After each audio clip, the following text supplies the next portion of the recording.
So Mark, can I drop ship my products? So, the thing with drop shipping and the reason it got so big is because drop shipping provides a format of business that is accessible to anyone, right? You don't have to be a business owner. You don't have to know anything about business. All you have to know really is how to operate a website and how to find a supplier, right? And so it creates this false reality for business owners that they can just start a business, right? You don't need that much to start up. False reality that like you could just start up a business and really just get into it, right? But the thing is, they miss out on the most important parts, like separating themselves from the market, things like finding suppliers that are actually reliable for your consumers. In my opinion, a drop ship is like a partnership with your supplier because the reliance of your products is on your supplier. That's if you're not willing, because most people wouldn't be willing to purchase their own stock and warehouse it themselves, because otherwise then they wouldn't do drop shipping, right? Yeah. Because so the thing is, if you're doing that, right, like you're putting a reliance on your supplier that they're going to be on time all the time, right? And a relationship in most cases of all the dropshipping cases I've seen, the relationship between the dropshipper and the supplier are usually not that strong. It's usually a WhatsApp message. There's no backup messages. If something happens on the supplier's side, the dropshipper side doesn't have much to do. So in a way, it creates a false partnership between you and the supplier. So in that, the most important thing I think for dropshipping your products is having a strong partnership, unofficial partnership, right? And that's so. To the question, can I dropship my products? Yes. Can you do it well? Maybe not. Not a lot of people are able to do it.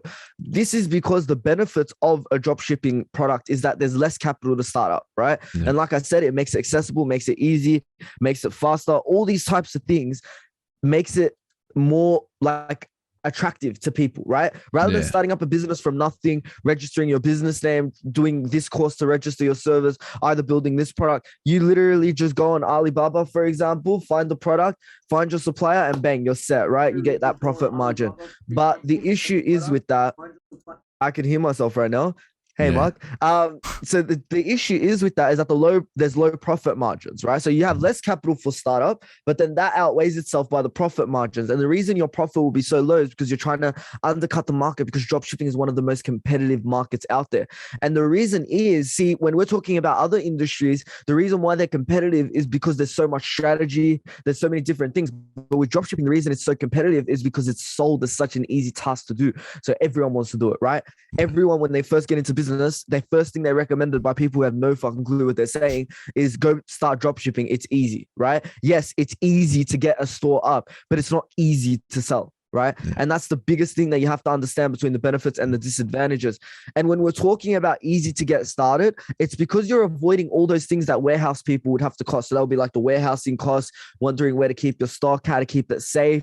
You're going to be dealing with the shipping, deliveries, price, all those types of things, right? You avoid those. And that's a massive benefit, because anyone that's been in that industry that's not in the dropshipping, has done it the traditional way, will say that the hardest part is keeping management, keeping inventory, keeping up your warehouse money. Because think about it, like you're paying 200 rent like a month, let's say, to keep up your products. That means you're going to have to be making more to make your business profitable in the first place, right? So you're putting even more of a leisure on your profit margin, which is hard to get in a dropshipping industry, right? So you have that going for you. And so that's really good. And that is attractive.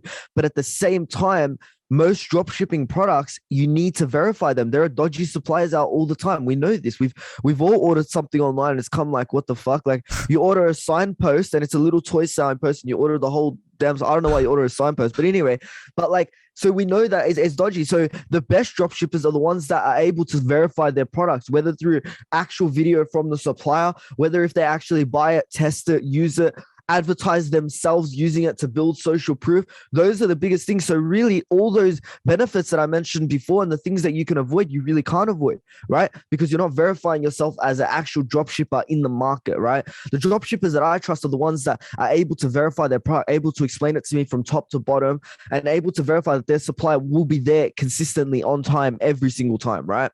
And so if we go down to, you're most of the time running down as a home-based business, right? So what this means is, like I said, you won't need a warehouse, you won't need too much of an office, anything like that, right? It's pretty smooth sailing. And so when we're going down that path, we're saying that, it's easy to start up again, but the issues are with your shipping, right? Shipping prices and that type of thing. And to wrap this all up, if you're asking that if you can drop ship your products, yes, you can, but you have to do it the right way. And let me just give some quick tips as we close up. Make sure you verify your product. Find a reliable supplier. Understand that the liability of your supplier is on you, because think about it. You're the middleman between the supplier and your consumer. Choose wisely and don't think it's easy, and execute accordingly. Thank you.